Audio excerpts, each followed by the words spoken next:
What about so professors like teaching online? I would imagine that it doesn't translate exactly as it should. It's a different experience.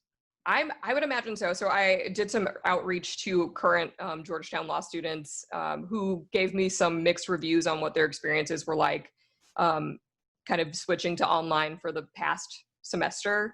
And for example, one student said that their professor restructured the entire class to be centered more towards online teaching, and that worked really well, versus another professor who didn't necessarily make those efforts, and the experience was not a good one for them. So it was a little more challenging. I also fear, and this may not be the most kosher thing to say, but I fear generational knowledge in terms of knowing how to operate certain technology or having it just come as a second nature.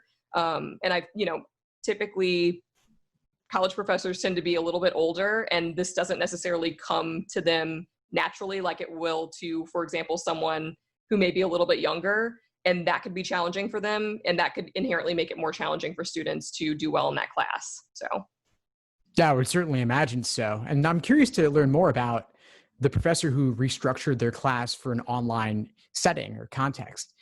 Do you know anything more about how exactly they did that?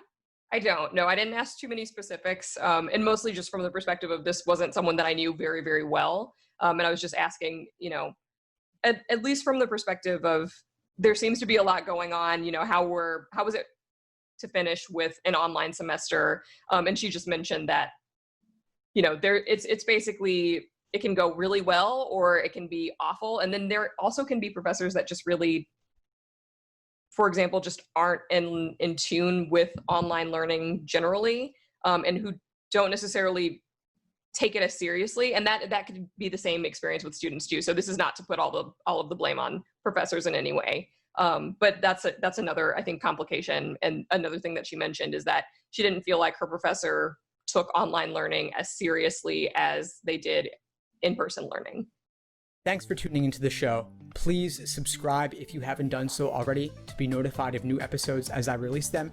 And feel free to reach out if you need anything at all as you move forward with your prep. I'm happy to help however I can. In the meantime, I'll wish you all the best and take care.